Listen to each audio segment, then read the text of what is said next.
Welcome everyone to the DC Beer Show. We are at DC Beer across social media. Brandy, what are you drinking on this lovely fall evening? Oh, I just threw my can away, but it was Other Half's ESB, which was actually a collaboration with Monkish. And let me tell you, it was very delicious. I love an ESB, especially when I'm putting a sealant of polyurethane on cedar to hang on my house. As I have like the can in one hand and then the sponge in the other hand, just like crushing both of the things. So shout out to Other Half and Monkish for this ESB. Jake, what are you drinking? I am drinking right now Whelan Springs, the Great Return Estate Pilsner. A lovely beer for a fall evening. I couldn't get out there for Oktoberfest, and so the next best thing is to crack a can. Brandy, do British hops like Fuggles and East Kent Goldings go well with the scent of polyurethane? Does it contribute to something like a piney forest floor sort of aroma? I wish that I could say that it did, but couldn't really smell much over the poly. On the show tonight, we have our dear, lovely friends, Emma and Greg Whelan.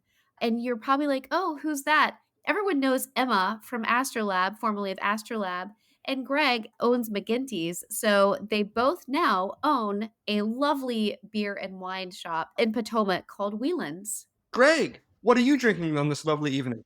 So I am having a sip of sunshine. I got a nice fresh can from a customer.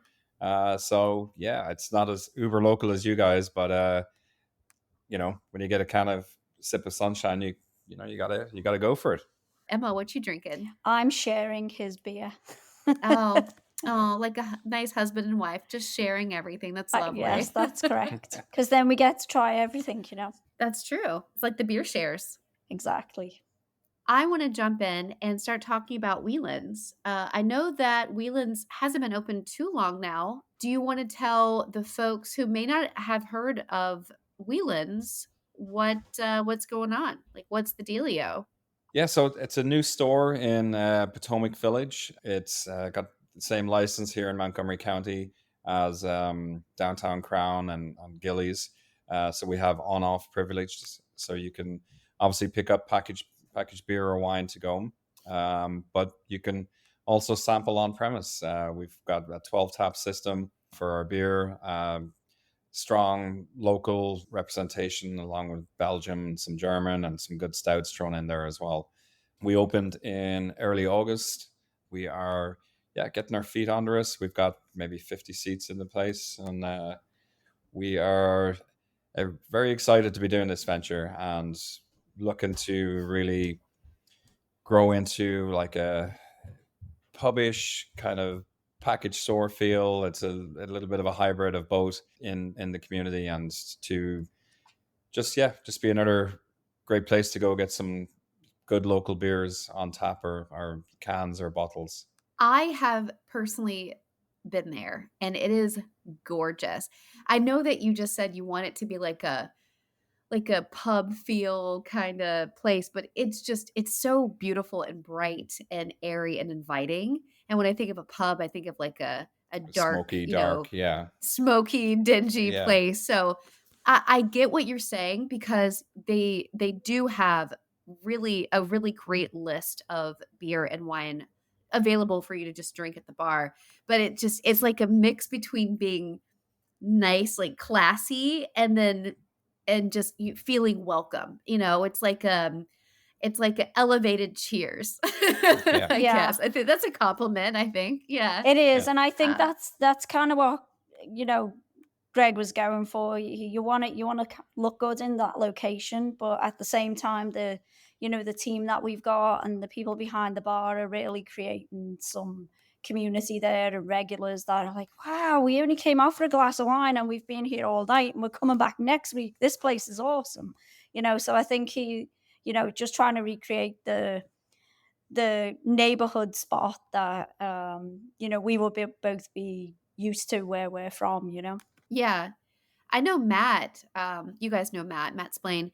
He used to manage Gillies, and everyone still comes up to him or messages him and says, "We miss you at Gillies," because Gillies is a bottle store, just like you guys, and he had regulars, like constant daily Yeah. regulars, and I know that's what you both are going to you probably already have some because We you've do. been Yeah. open less than a month, but I'm sure that's the goal, just the backbone of the neighborhood because you're always going to get good options for beer and wine.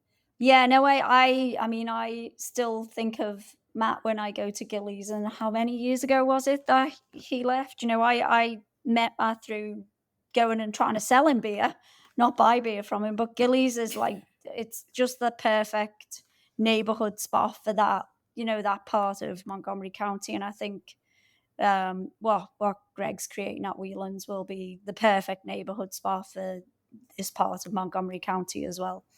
And he was kind of born and bred in this type of industry. So I think he's working his way to his dream retirement spot with 6 seats at the bar, and he gets to just chat away to people until he, Oh, falls asleep. Or till they fall asleep listening to me. I love that. And I mean, it is really beautiful, and you guys should be very proud of it. But I would sit there all day and just chat with you both. So, Well, thank Yeah. um, you. A happy anniversary to Gillies, who celebrated their 10th, I believe, and they celebrated with surprise, surprise, and another half collaboration stout that I believe is Nice. Awesome. available there. speaking of collabs, I know that Emma at Astro, you did some collaboration beers that went to charities and things like that. Is that something that you both can somehow do now that you own Whelan's? Is that something that you'd be interested in doing or like having events that, raise money for charity or Yeah, I think so. We actually, Sure. Greg is already working with a gentleman that has a beer that, some a portion of the proceeds go towards veteran, um, health and well-being. Um, and I think that'll definitely be part of what we do. I actually, one of the first days I worked there, I bumped into the father of the little girl that we highlighted as one of the first promotions for Sebastian Strong. And they live in that area. And I saw him come in, and he had the t shirt on, and I was just about to go out and do something. And I was like, oh, I have to stay and talk to him. So, definitely, I think that there's going to be room for doing those type of things over there. And just, coincidental that I've already bumped into some of the people that we already had relationships with at Astrolab that, might want to continue working with me and then now Greg. Yeah, and we're working with the Lila Bean Foundation as well. It's a foundation for researching brain cancer in very young kids.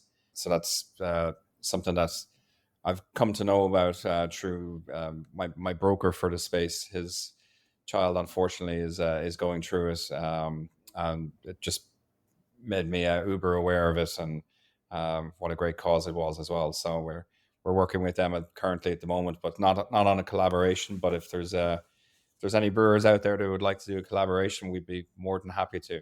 oh, I bet. Yes. Yeah. Yeah. You've heard it I here, think folks. I was going to say I think I might be able to find us a few. That's what I've actually enjoyed, just being able to. It's been great to open in Whelans and being able to contact the people that I've become friends with over the last few years and gotten to know and say, hey, I need to get your beer into this place, um, and just keep those relationships going. It's such a strong community and like so supportive, and we had all the support when Astrolab was coming to an end, and then just continuing that. So that's something that I want to touch on, Emma, is that you have experience on the other side of distribution. The dark side. Yes, in brewing and selling beer. What's it been like to switch to buying the beer? It's been a little bit of an eye opener, to be honest with you, because I'm uber aware of how much retail space and shelf space you've got to carry things, and how you need to like have the things in that people come in and buy. And I think both Greg and I, like Greg's been in the industry for years, but has never bought packaged goods at this level before, and we're just blown away by how many different sizes and shapes of domestic beers you can purchase or buy or is available. And there's always the one that the guy that comes in once is always the one that you haven't got, like 12-pack bottles, 6-pack bottles, 6-pack cans, 4-pack cans, one big tall boy. It's like, oh my God. Like, I guess I never bought domestic beer, so I wasn't aware that it came in so many formats. So I think it's just like I like all of those things are new and interesting to me, but also having the awareness of when those sales reps come in and just giving them the time and the airspace. And, I'm really looking forward to when we can start doing some real good, serious tastings and events that we can bring those folks in and try push them. And I think it also makes me a little bit more, I've been doing a good bit of Greg's social media, and it makes me a little bit more, I always put a little bit of extra care in the locals that we're just getting in to tell a little bit of their story and make people, want to come in and try and buy. And we have, you have a really good movement in the local section, like we are Yeah. going through. We sell across the board, but local Yeah. beers are really one of the strong categories. And I think, as Greg said, we hand sell a lot of it, where people are like, oh, I want this type of beer, and we always like guide them to the closest local one that we've got before we take them to the domestic brand. Yeah, and out of our draft beers as well, we've 12 drafts, 12 beers on tap. We've got Guinness, which is going to be a standard, and then Yingling is just kind of another standard beer offering from Pennsylvania. Everything else is from the DMV, so we rotate through our 10 taps, very focused on DMV beers. So yeah, maybe a couple of Virginia, Richmond beers thrown in there as well, but it's relatively local. Yeah, I mean, because you guys are friends with the Ocelot folks and Wheatland Springs, right? Yeah. We Yeah. actually haven't got either of them in yet. I need to reach out to them to try and get some in. But yeah, we've got we just added Landmade last week. Black Flag's been doing great for us. The DC breweries have been doing really well. Elder Pine, Nepenthe, Crooked Crabs, Furious George, Hefeweizen seems to be super popular. So it's just great seeing all of those beers moving on the shelf. And also Other Half. We've got a full section of Other Half. So, we're really kind of trying to make us the place to come for good beer in Potomac Village. And it's all cold, which is like new to them, new to the community. So it's great. Yeah, all your beer is in coolers. Yeah. So for those of you who haven't been yet, I mean, you should go because it's really pretty. It's when you walk in, you see wine. Like there's wine walls. It looks like a wine shop, solely a wine shop. And then to the right are all these coolers, these fridges for beer. Yeah, basically, as you approach, we've got a lot of glass in the front. You come in through the front door, and the space just opens up. You have a wall of wine on the the left-hand side, and on the right-hand side we have 6 3-door coolers. So we've basically 18 doors of beer, and through the center of between both those walls, the wall of beer and the wall of wine, we have just tables laid out on the floor. We have 4 tables laid out. High top tables. Yes. Kind of seat long 6 people. tables. Yeah. So most package stores have, for me, not a tremendous amount of clutter, but we've deliberately kept ours just super clean and super sharp, just to be, kind of keep the visual right, and also give people space to peruse their beer. My personal pet peeve in a beer store is when I'm getting down an aisle is getting rammed into it, and feeling that, if someone else comes along, it's like, oh geez, I gotta move, or I always feel rushed, so I kind of wanted to avoid that. That's a great point, yeah, and it is very airy, you're right. Yeah. Yeah. So basically, you've got the tables down through the center, which lead your eye down to our basically our centerpiece. We have a about a 12-seater bar at the bottom, with again another wall of wine behind it, and our 12 tap system. To the right of that, we have a little bar area that has a center table in it, and then a drink rail going around, some TVs. We've just finished it out nice, with some real nice finishes on the woodwork, and the decorations and the lighting. So yeah, it's quite open and bright, and we kept the high ceilings. And my personal favorite is when people come in, they stand at the door and say, "Oh wow, this looks great," and I enjoy walking them through the space till they get to the bottom, and they turn to the right and see the little bar area, and you get a second wow. It's like, oh wow, this is awesome down here. So it's I actually I get a kick out of doing that, and I enjoy hearing the double wow, because people are already impressed as they walk in. We put in a library ladder as well, a 12-foot library ladder that scoots up and down the wine wall. Um, It'll probably very seldom be used, and Emma's tried to do the Elsa on it as well, of sliding down the aisle. Um, You just but stole my it question, Greg. I was gonna ask if I do sorry, that. sorry, Jake. You still can. Yeah, Richard can edit that out.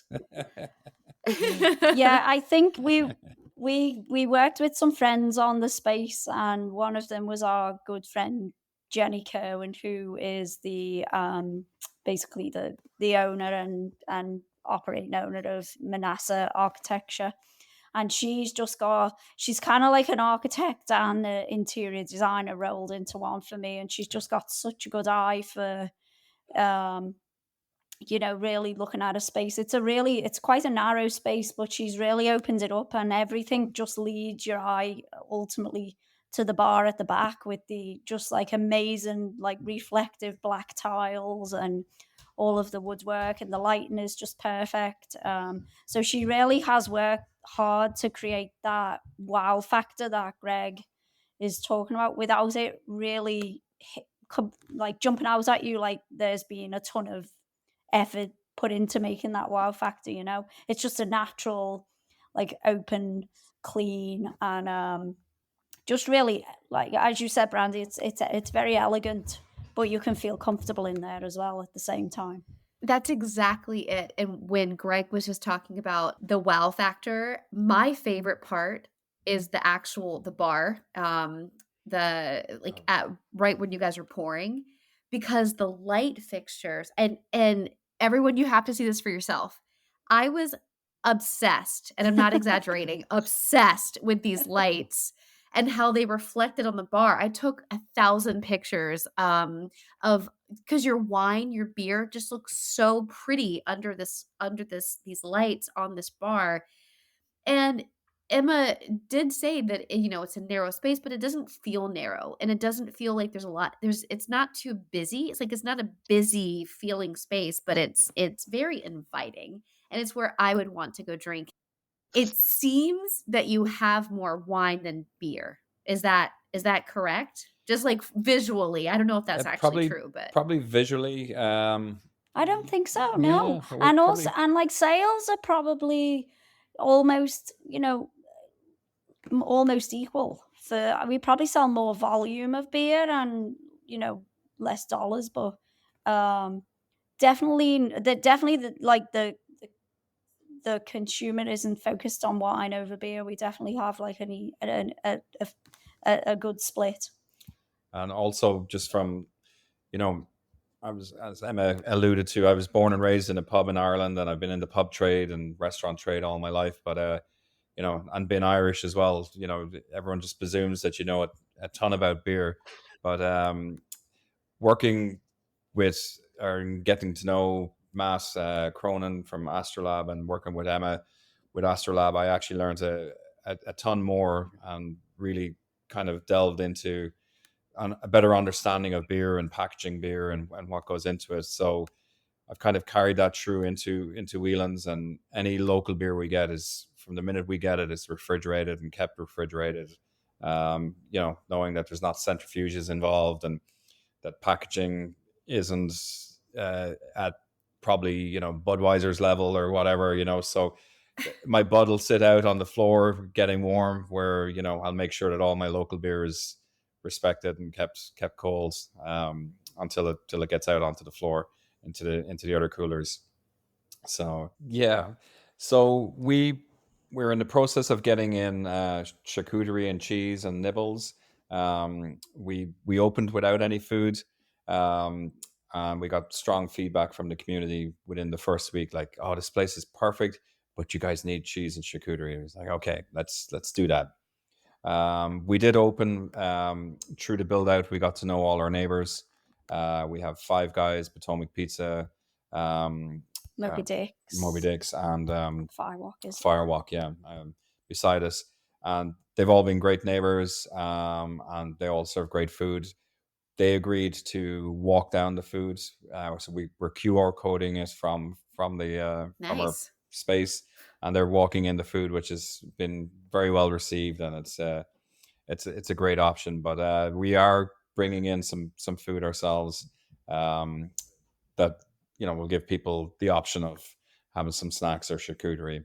Yeah, I think some of the feedback we were getting, oh, well, that's great. Like, we like ordering our Five Guys burger to come to our table, but I don't know whether I want a Five Guys burger with my fancy bottle of wine or this Yeah. beer, or so. I think this'll just, it'll be a good balance of having food that people want to eat, and then also, supporting our neighbors if they want a bigger meal and want to actually have dinner while they're in with us. Yeah, And folks and can bring in whatever they want, oh, like, to eat. exactly. Yeah. Yeah, Yeah. if you're, Yeah. we have people on Saturdays and Sundays that go for a hike at Great Falls, or just get out into some of the great trails that are around us, and then come by for a pint or two. And some people bring a sandwich, or they grab something along the way, or they will order the food as we just mentioned, and just stop by. We've had some people bring a little picnic, that they're prearranged and met other people. It's been fun.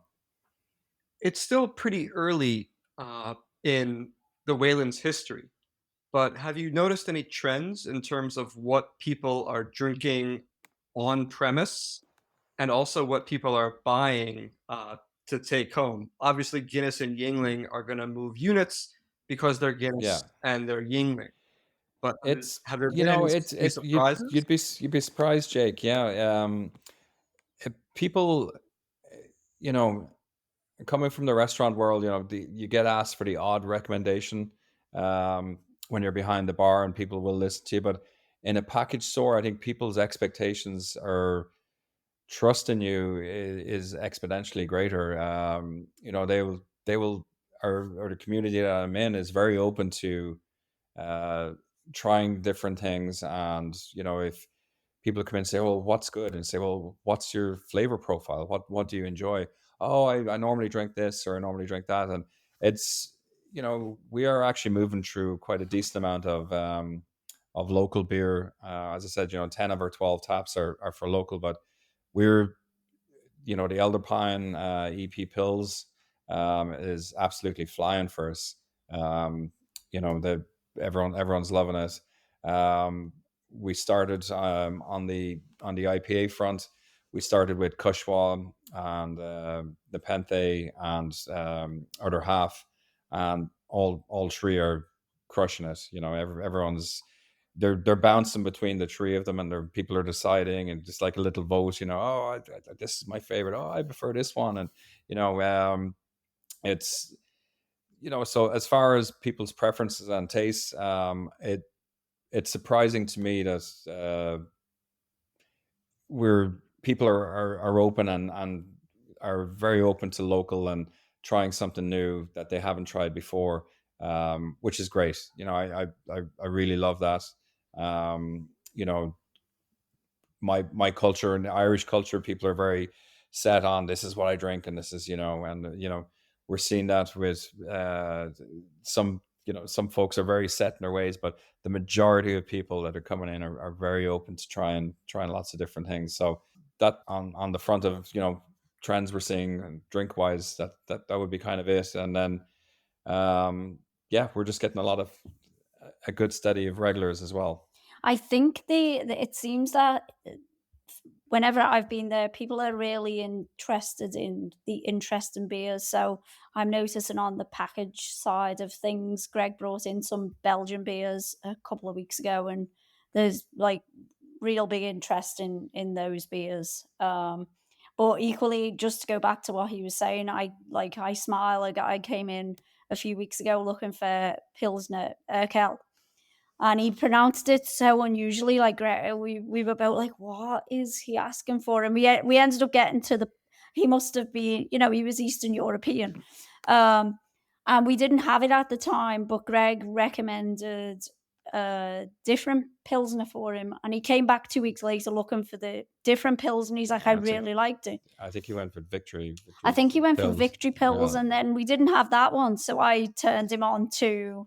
I forget which one. I gave him one of the local ones. I think I put him towards the Elder Pine. Actually, I think I gave him the Elder Pine pills. But it's just great being able to like turn someone who's probably been that Pilsner drinker for their entirety of their adult life into like, oh, now we're going to be supporting Elder Pine, which is up the road.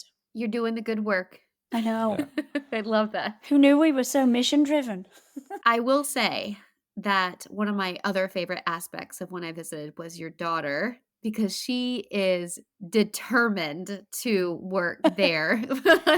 And she's the 9-year-old. Yeah. I know. Yeah. Too bad she's not, legally able to pour and serve, but because she's so enthusiastic, and I bet she's going to grow up knowing so much about the beer and the wine and the industry, and it's like a family business. I think so. I think we've actually discovered since opening Whelans that she actually is a bit of a barfly. She loves nothing more than, if she recognizes someone sitting there chatting to them for half an hour. So we're just going to avoid her getting into the world of beer and wine for a little while longer. Another few years anyway. But Emma used to always joke, like Tess, our daughter that you're talking about, Brandy's talking about, is Tess, and she's got a big personality. Everything she does, she dives straight into. Like everything is just full on with her. So Emma used to always joke that if they ever made a Belgian triple, they would call it the Tessinator, because like it's just it would suit her big, strong personality. Well, here's a shout out to Tess and of course Emma and Greg. What are your hours? When can people visit you? Yeah, so we open at 10 a.m. every day, and at the moment, hell yeah, yeah. Why not 8 a.m., Brandy? Yeah, that's only if Liverpool are playing early on a Saturday. You'll never drink alone. Exactly.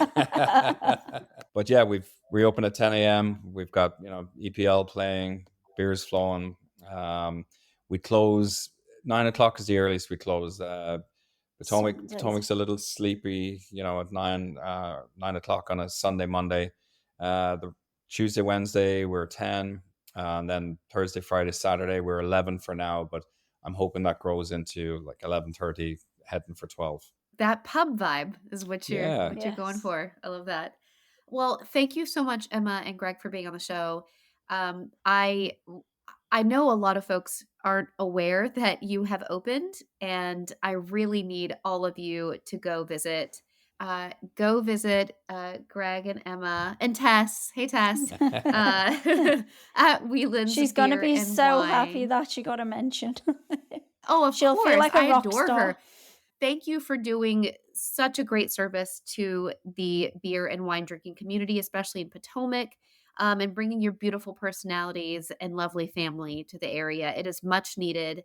And I'm sure everyone, by the time, a couple months come around, Whelans is going to be well known in the area. So cheers and congratulations. And thank you so much for coming on. Thank you, Thank guys. you, Brandy. Thanks, Brandy. Thanks, Jake. Thanks, Richard. Thanks, Emma. Thanks, Greg. Much appreciated. Everybody, get to Potomac and check them out. All right, Brandy, do you know the theme of the Battle of the Barrel-Aged Beers happening Tuesday 26th at Boundary Stone? Do you know the theme Oh this my year? gosh. Julie told me. Oh, because Julie got to pick. Because Denizens won last Yes. year. It has to be under a certain amount. What's the ABV? So the ABV is still a little up in the air, but it can't be a stout or a porter. That's right. That's right. Yes. When she told me that, I was like, yes, I love you, Julie. Yes. Right? So this makes things very, very What's interesting, DC knowing Brow that gonna do? right? Like, you're not gonna get a barrel-aged stout. You're not gonna get a barrel-aged imperial porter.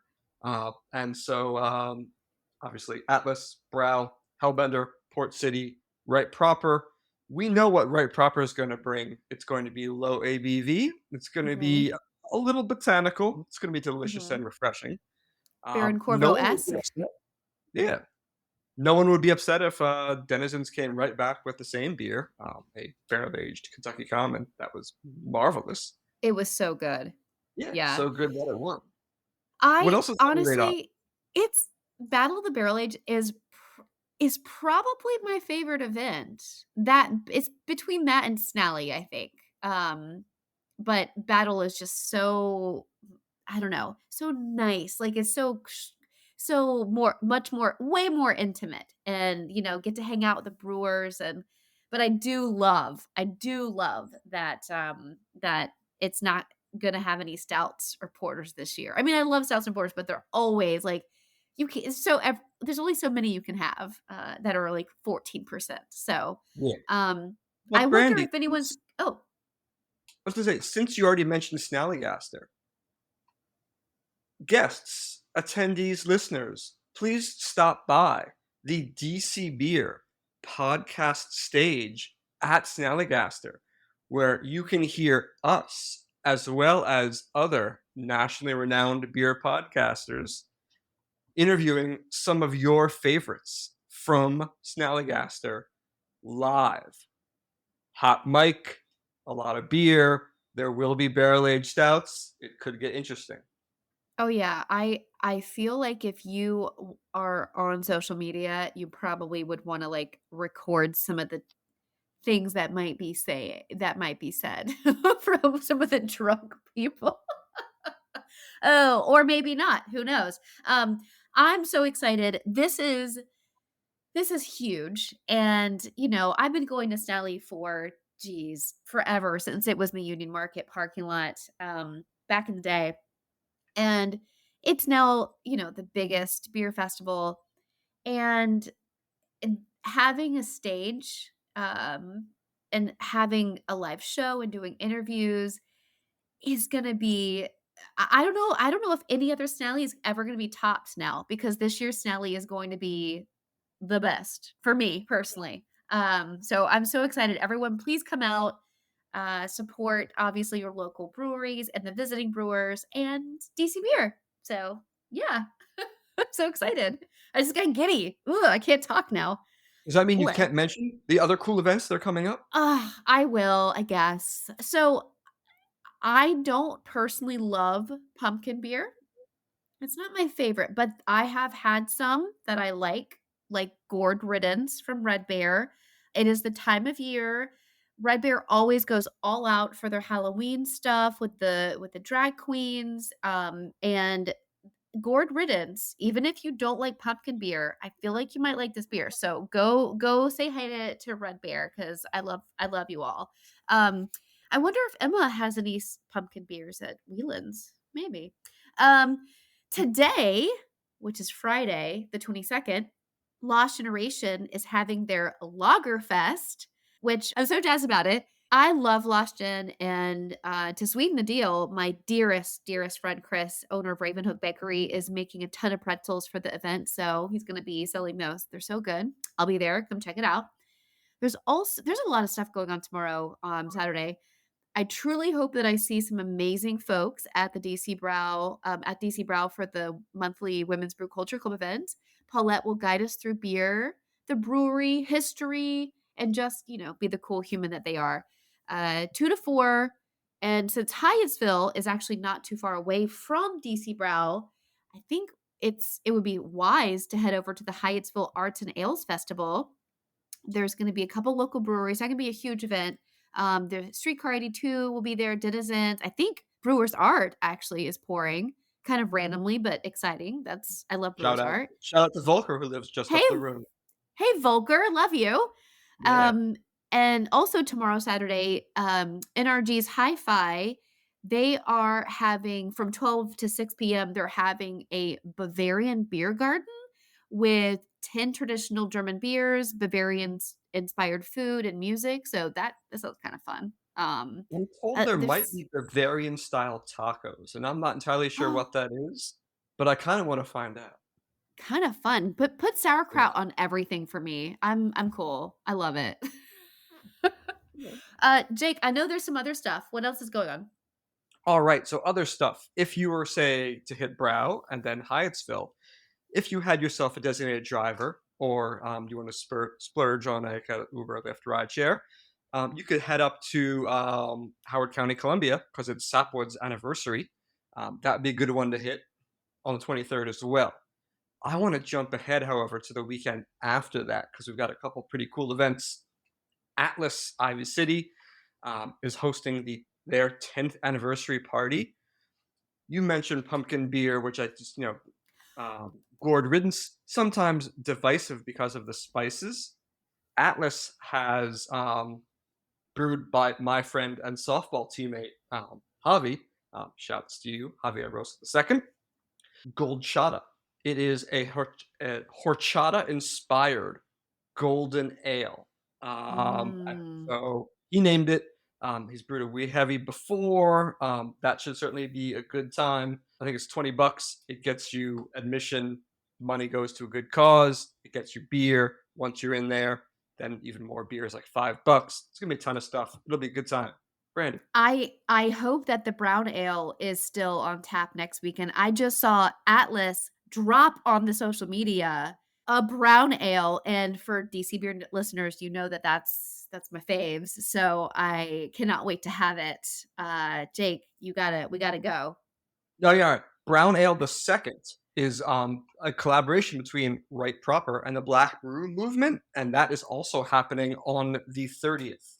That is Right Proper is very popular block party over at Right Proper Shaw. Black Brew movement will be there. Tons of art, tons of music, tons of beers, as well as that collab brown ale. It's delicious. All right, this was a lot of information to throw at you.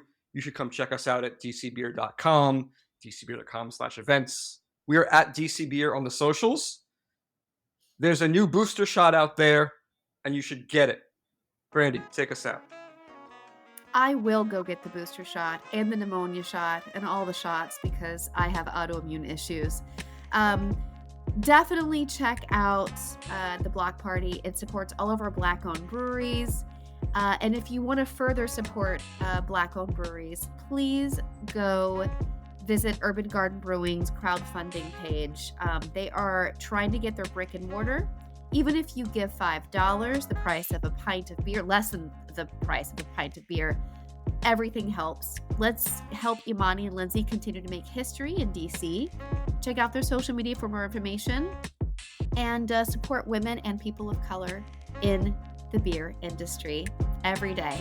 DC Beer fam, I can't wait to see you all around. Enjoy this beautiful weather and make sure you cheers your friends, your loved ones, and your beer makers.